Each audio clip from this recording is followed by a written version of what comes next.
Last night I had the strangest dream.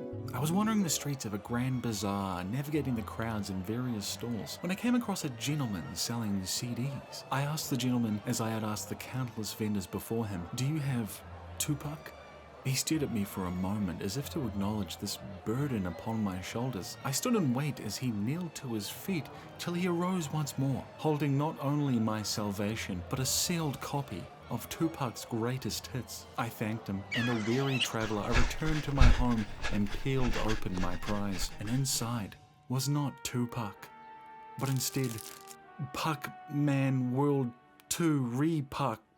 Shaken to my core, I awoke from this dream, realizing that I myself am Pac-Man, and that some pesky specters are pinching my non-cash assets. And there's also a demon. Okay, we got there. I cannot believe it has been 23 years since Pac-Man World 2 came out, and that this piss palette skincare regimen has not faltered once, because he looks fantastic. Having seen the success of the World 1 remake, I was very, very hopeful its big brother would get the same treatment. Initially, I was debating doing anything with the footage of my playthrough until I finished the game and realized there was more game. But before we get to that, let's check in with some old friends. Waka waka waka waka.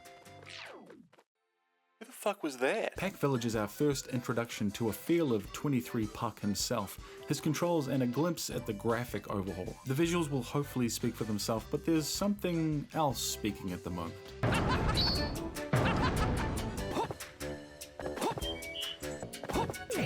I'm still not clear on why the decision to voice Pac-Man was made, even after careful research. I just totally assumed they added this in the first Re-Pac, but I didn't play it, and it surprised me that it wasn't. It really only took one level for the voice volume to be upped for me to put it down. It's just like any young bachelor with a pill addiction, he thought the need to share his opinion on everything he does, like jumping. There's a lot of jumping in a platformer, I'm afraid. This version of the Lemon Orb also has some funky new moves on top of the original set. Alongside our butt bounce, we can now perform a well-timed super bounce to create a shockwave, and gain some extra height if you're an impatient ape like I am. We can now also aim and throw the pellets just like the first game. Did I say pellets? No, I meant projectile explosive light layer ejected titanium shrapnel. Why would they add that? Alongside the frags and super bass, we have a flutter ability straight out of a dinosaur's mouth. Or foot. Which is definitely a lifesaver again if you're an impatient ape like I am. And before I looked it up, I was seriously concerned I had just missed these powers when I was a kid, so I had to download the manual I think I had. I was just so relieved to be completely wrong. But anyway, everything here feels so great. We can kick from the ground without needing to jump now, and they've updated the rev roll so we have way more control and it doesn't lock you into that single angle anymore. Pac-Man's animation is also a highlight. He's so bouncy and expressive when he's moving around. He's got a nice floaty, reliable feel most of the time. Now there are some other things regarding control, but it's not game breaking or anything, but we'll get to that later on. Peeking through the first couple of levels and at the brand spanking new map, which is just so much easier to navigate, thank you so much, we can certainly still recognize the themes and ideas the original game was going for, with some new minor adjustments to accommodate our fancy new skills. And speaking of adjustments, one of the most glaring features of the original game was its strange inconsistency with the various milestone fights through the adventure. We obviously know that we're going to fight Spooky at some point, but what about the other multicolored monsters? Approaching us first is Clyde atop a killer frog mech, the only one of the lot with a unique name and is fortunate enough to be unique in another way. The next three boss encounters after this point in the original game are damn near one-to-one copies of each other, floating around a big pillar of some kind in machines that resemble a ghost. They just come off as mostly uninspired after we go toe-to-toe with Clyde here, and there's definitely a time where I recall near the end of the game as a kid where I wondered, how are they going to fit Spooky in one of these things? I'd pretty much eliminated the thought of those being present in the remake, and given the bar is literally a stepping hazard now, I was very hopeful they would get a change. So we finish off a golden fruit enhanced Clyde while he slowly perishes from vitamin K overdose, and check in on the more inept of the amber spheres back in Pac Village.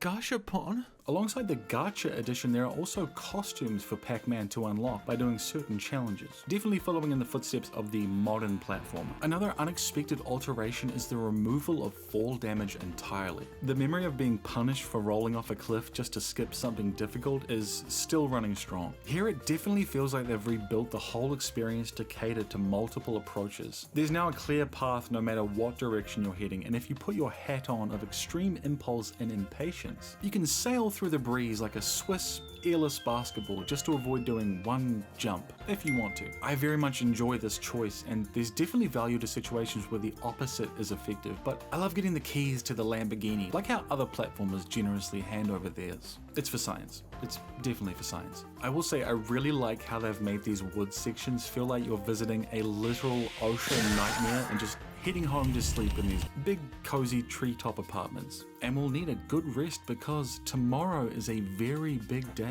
It's the second boss fight, and I want to see just how whimsical this inky fella really is. Okay, no giant ghosts so far, that's good.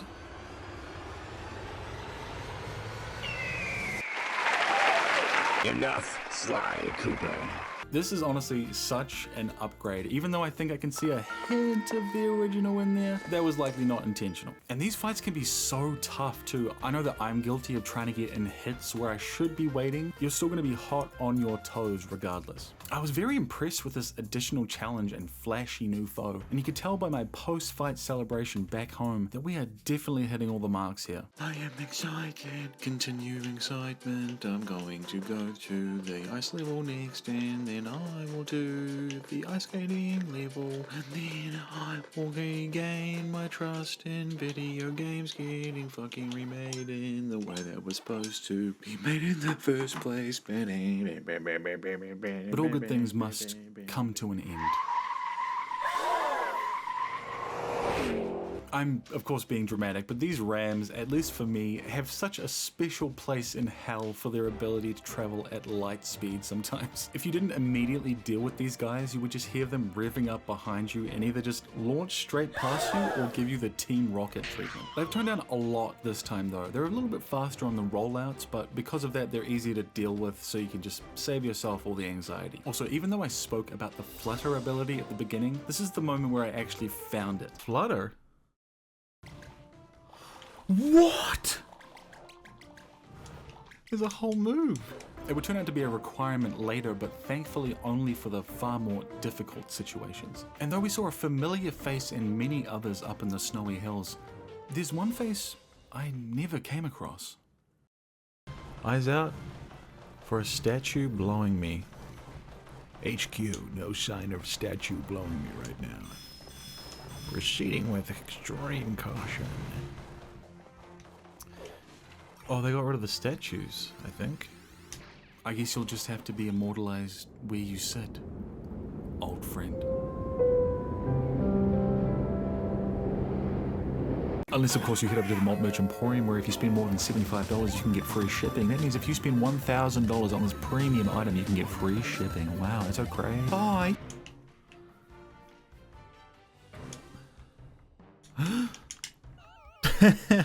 Alongside things I wish weren't immortalized, we skate our way toward the next of our boss encounters in elegant fashion. And while we dip and dodge the hazards, I just wanted to talk about something I came across when collecting the B-roll footage for the original game. Once you collect a certain amount of the Namco tokens, you gain access to the museum, and after collecting way more, you can view the concept art for the game. Now, I loved to see this stuff as a kid, not only to see how things developed, but what games looked like behind the scenes. But in the original mock-ups, there are images of creatures and characters you never come across in the final product. Something that's common, I imagine, with a lot of games. There was a jetpack, an inner tube race, I assume, a giant snake, and of course Hockey Fox. How could we forget Hockey Fox?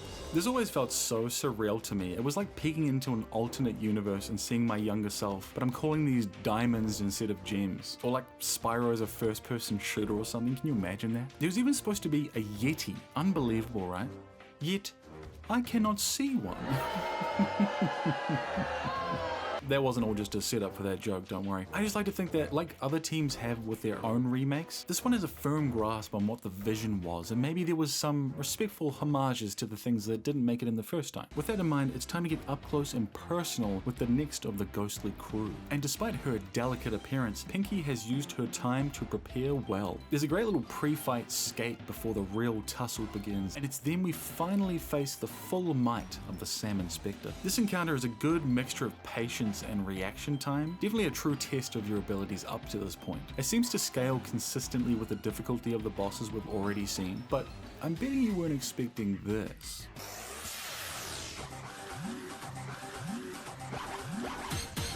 An appearance from the one and only Monzemon, a Digimon.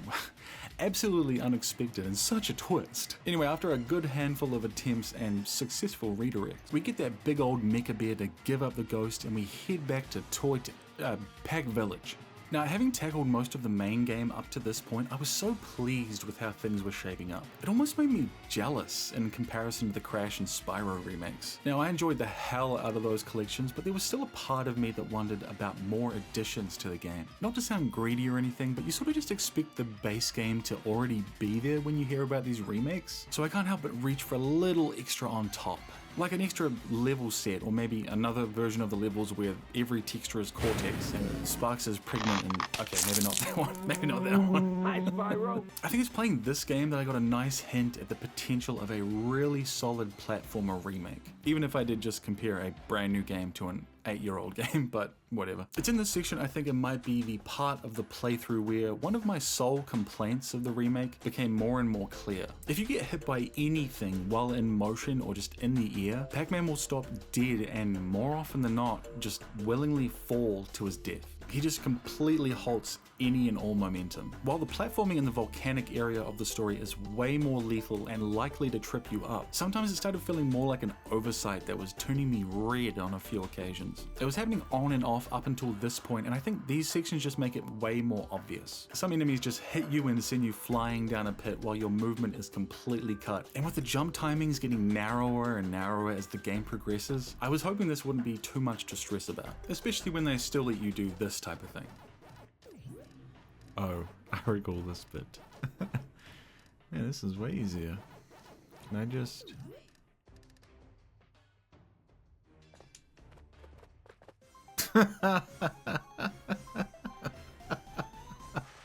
Anyway, complaints aside, it's time to meet the last of the Ghost game. And by the looks of those flying music notes, something tells me there's gonna be music in this level.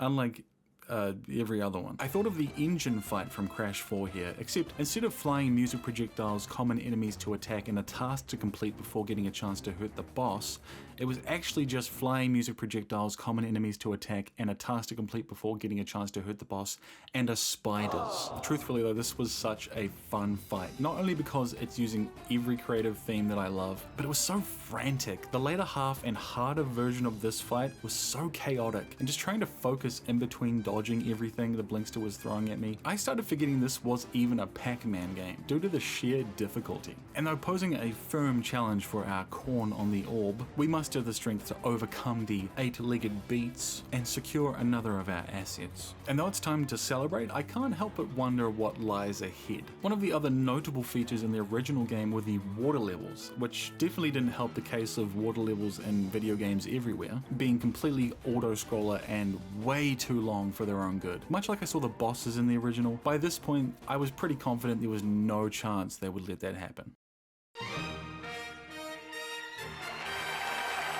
It's not a fucking auto-scroller anymore. Oh my lord. Great Barrier Reef, they did it. This is exactly what I'm talking about. Just total upheaval for the sake of the experience. I would liken these levels now to the Mario Odyssey experience, if anything. Just carefully navigating tunnels and avoiding whatever lurks in the water. They're fairly short now if you want to haul it through, but just being given the choice is a nice treat. And having dried off, we can finally sink into the submarine, or the Pac-Marine, if you aren't tired of them shoehorning Pac into everything. And while this level and the next would keep their auto-scrolling feature, they made sure to make your visit way more tolerable here. Controlling yourself is really nice, and there's a new dodge ability that if you time it right can just avoid any and all damage, which is a massive lifesaver. Also, instead of your missiles being on that weird, oddly timed reload cycle, you can just fire at will constantly now, making use of their various pickups along the journey. And just like the auto-scrolling here, we would end up keeping one more thing from the original. But before we panic, the 2002 encounter wasn't all that bad. It definitely felt worse because you likely just endured like 15 minutes of watching Pac-Man's ass in the water, but the fight itself isn't just a copy of the other ones, and it's really short if you can just nail the shots. So if anything, I was hoping they would keep a lot of it in and just add to the recipe. And so we face the army of apparitions just like we remember, except with a few 100 million more brain cells. And polygons. They really outdid themselves on this occasion. I love how the whale sub looks so squarish. And he has one of those collapsing tail thingies, so I'm fairly sure this submarine was 3D printed. So I guess those ghosts don't care about the environment, huh? At first we're just hitting the same notes as the original fight, taking aim at those turrets on the mega whale. And once we've destroyed them would be what the normal fight usually ends. But this time around, the ghosts and that good old consistent scaling difficulty would put on much more of a show for us. A whole new phase greets us after the rapid unscheduled disassembly, and if I know this BBW, a few hearty backshots should have her out of breath and sweaty in no time. But as if another phase wasn't already enough, we enter the real final section of the fight. There is a checkpoint here, so this is more of a victory lap if anything. And one thing I didn't realize until later on was that the walls were actually moving in. This adds a lot of tension, but it's mostly for show. And moving on to the final world of the main adventure, we change out our feet attachment and start shredding straight boardwalk, baby. Now this is probably the only case that I can think of during the remake where I might have preferred the original level to this one. Now don't get me wrong, I love a good swamp like the next guy, but this time around there was something lacking. I think that something was a level. Now that probably sounds super reductive, but I mean a lot of this gameplay is on a grind rail. Despite being a new addition like the wall riding here, I can't help but feel like the addition of grinding and platformers is just like a cop-out. The first time you go to the boardwalk has a much gloomier vibe, and it gives you the chance to go at your own pace, I guess. Kind of in a way that makes you ask, why are you even wearing roller skates at all? Maybe that's why they changed it. I might even go as far to say it's the easiest level in the game, but regardless, I'm still happy to see it. Our next two destinations are definitely aimed in the right direction, however. This time around they've definitely tidied up the path a bit and made sure the other aspects don't fall short either. Nightcrawling used to have this fairly short maze section. This time it's a multi-course maze rush that ramps up the difficulty for us. Oh my god, watch out. There's a ghost by you. Just kidding, it's a tree. We took care of the ghosts earlier, remember? You have been paying attention, right? Now, I recall this level being a grim experience even as a kid. It was never clear if you were headed in the right direction, and getting lost was just inevitable. All the while that dumb fucking tree mocks you the whole time. This definitely feels like a final level now. There's an active task taking out those green power thingies, while the rest of the level just tests all of your abilities through perilous platforming. But not enough to halt our hero, so we can send that tree straight to hell. But it's all good, I was headed there anyway, so we can carpool and finally stand trial against the spookster himself. The OG conflict was honestly and bluntly a letdown and stunk on ice, but we are well past the boss anxiety now. It's certainly along the lines of the first battle, but we have some extra phases now. There are spooky clones and a weirdly difficult climb on these platforms that you can only super bounce on, but even without the power of the golden fruit to help, wait, no, there they are. 23 Puck responds to the move Spooky probably should have used earlier with a classic punch, something he's never actually done in the game until now. And with Spooky defeated, Pac-Land can finally... Oh, there's more? Ah. Again, I had absolutely no idea that we would see any more out of this game. And deep in my cluelessness, I also had no idea that this would turn out to be one of the most insane, frustrating measures of one's ability, ramping up the difficulty to a point I don't think many people will make it through this section. And would you look at that, a whopping 91% of players haven't done it. Finally something from my gravestone.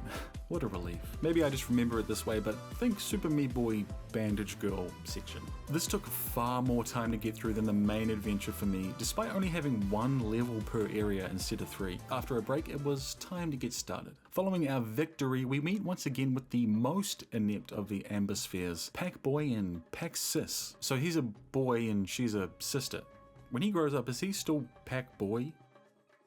Can you use sister as a qualification? Anyway, the tree here is clearly just shit-stirring the village at this point, sending them both back into a not-so-far-away land. So they send the only other unemployed villager because, no, you can't use man as a qualification either. And if it wasn't evident by the tunnel and clocks, we're going back in time, baby. Again. And greeted by a wizard and a genuinely sick remix of the original music, we have entered the true Pac Knight era to bring back those little piss bugs. After a huge shift and replacing every palette with an enemy, we get a mighty peek at what we will be expecting from this endgame. A lot of the platforming here is precise as hell, and with every other pixel trying to hold you back, it's no surprise most people probably just thought, ah, fuck it, we killed Spooky and this shit already happened anyway. But those people would actually be wrong, because Spooky didn't die when we stuffed him in that tree. He's introducing us to Clyde's long poisonous tongue. Ugh. Now these are just totally the same fights with a few more elements on screen and a paint job. But not to downplay the difficulty though. The window to hit most of these guys is sharpened significantly, so there's not much room for mucking around when there's muck around. Now, you're not going to have the easiest time here, to be completely honest, but once you get it done, it's a satisfying feeling. Oh, and have fun finishing the challenges for those skins too, because I ain't doing it. And moving on to what I thought was an ocean nightmare the first time round, this is just beyond criminal negligence. Maybe the museum being built isn't a top priority, huh? There's still a healthy injection of obstacles and redesigned areas to brave through here too. It's not worth it, but I so want to. But can you do it again? Let's find out. I think it's way further, so probably not. And we hope to bring the joy into the next of our repackaged boss fights. The Hunter of Darkness? Totally epic name aside, please enjoy me realizing what the Typhoon part of the owl's name meant here. Typhoon Owl Mecha. Huh? What are you talking about? Holy sh... I just realized what a typhoon was. The attack speed is definitely going up, and they don't seem to be afraid on fringing on making this a bullet hell game instead of a platformer. A comparison to the first iteration is more than enough to show the contrast and challenge here. But after a close call, we obtain the second thematically weird key, I guess, and venture into the slopes of Blade Mountain once more, where that pack ranger seems to have neglected clearing the way before opening the slopes this morning. But after clearing the path ourselves for public use and slaughter, it's finally time to boom boom clap. While I'm fairly sure it's not supposed to be Bombaclat, whatever this is sort of lost on me.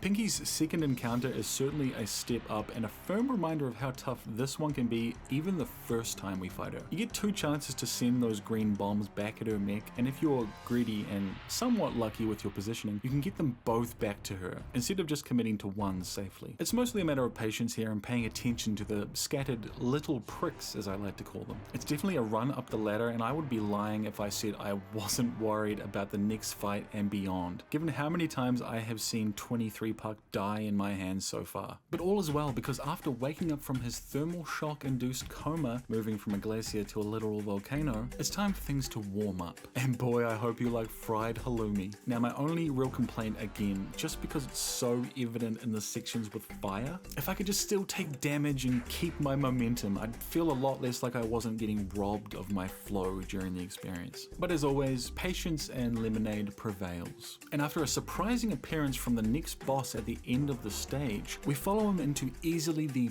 biggest spike in difficulty up to this point. Now I want to keep as much of this successful attempt in here as possible, just given how many close calls and quick decisions you have to make as this fight gets harder and harder. The goal is to hit these buttons around the ring of the arena and then stomp on the spider mech. And normally the next button you need to go to isn't too far away from the one you just hit, but in the Pac Knight era that is not the case. Every button you have to hit is almost as far far as it can be away from you most of the time, alongside a clear indication we are firmly in bullet hell right now. Just look at the fucking thing. Anything past the second or third hit is just pure panic response, and if you've managed this yourself, I applaud your persistence, because this is far beyond any level of difficulty I ever anticipated from this remake. Collecting our prize locker key, we soak in the fact that we have 2 more bosses after this, walking directly into the nearest ocean, or a very dense and dangerous set of shark-infested caves, to be more specific. This is absolutely an impatient ape's worst nightmare, given the visibility is pretty low, and those sharks, having heard mention of fried halloumi, are obviously keen on a nibble. But after a nice little swim, we are once again at the mercy of another enhanced familiar foe. And while thankfully not quite as challenging as Blinky's solo appearance, the squad has pulled together for a pretty refreshing rendezvous in the sub. Definitely on par with the things that can kill us quotas so far, and some even more tension to finish off the heart of the beast. Obviously avoiding getting hit is the main key, but the dodge is the lifesaver here, and just try and use that laser as much as you can. I gathered up to this point the levels they chose to make harder for the Pac Night era were all the last levels of each area, so my hopes of getting off scot-free by doing another free boardwalk level were dashed pretty quickly. And as we brave the swamps and whatever speed value has been maxed out for the AI, some truly evil platforming grants us access to once again execute a tree and ready ourselves for a legendary story, and trust good old Bandai for yet another playable character bait and switch, denying our chance to punch any more spirit bombs. This fight is a true battle of skill, patience, and lots of death. This is the other best example of where the momentum issue was way more noticeable. Something would just clip you during a jump, or one of the minions would send a nigh-on invisible arrow. All of this would just stop Pac-Man from grabbing any ledges and then just willingly fall to his death. And you had to be quite fast in this fight to catch Spooky before he moves away. So to not only get to him and avoid everything he throws at your path is going to push you to the absolute limit of your abilities here. The first phase is already such a brutal start to his fight, given there's about 70% less level to stand on. And the second phase introduces a couple extra Spookies, really nailing that Halloween vibe. And once we realize the difference between the clones, we target the original and head into his big golden freezer form, where some more super bouncing and clenching rev rolls allow us to take down the horny pest once and for all. He says this isn't the last time you'll see him too, so please, dear God, remake Pac-Man Rally, please. It was my first introduction to my favorite character in the franchise, Pac-Man, and I would do anything to see that game get a remake. Anyway, having braved certain death for the sake of this creature, we rest comfortably in the reassurance that Pac Village is saved. Are you serious? Is there more? Or we can forget that and instead approach the Flying Dark Shadow. Flying Dark Shadow. Flying Dark Shadow. Is it fucking Pac-Man? Don't tell me Pac-Man. Pac-Man. Ah! Oh my god, it's fucking Pac-Man! Now, I genuinely hope my excitement comes through here, but I once again had no idea this was here and felt like such a fantastic reward for getting through everything we just did. However, though excited and ready to jump straight in, this is by no means just a cameo display. I was definitely prepared for 3 phases at minimum, but never what was in store between them. It's his birthday. This is definitely my favorite fight by a mile for a few reasons. You can attack him pretty much whenever you want, as long as he's not, recovering from the last hit. And even once you learn his moves and how he positions himself before certain attacks, this is a consistently stressful encounter made worse by the intense remix of his music from the original fight. And even after showing him a few things we've learned about projectile grenades, Pac-Man finally shows us what he knows about giant molten rocket-powered battle axes? Is this a joke?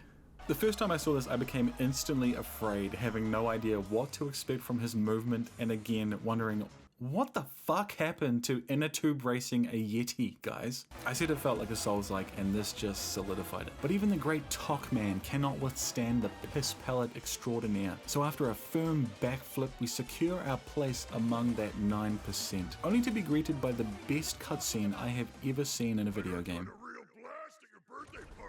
So much that you forgot to invite me! Wait, is it? birthday party? Did I actually get it right? Did he actually get pissed about his birthday party? That's his castle? What the fuck? There is no way. He wiped his ass? That is the best reward for any game. That's better than getting a backflip out of Medieval.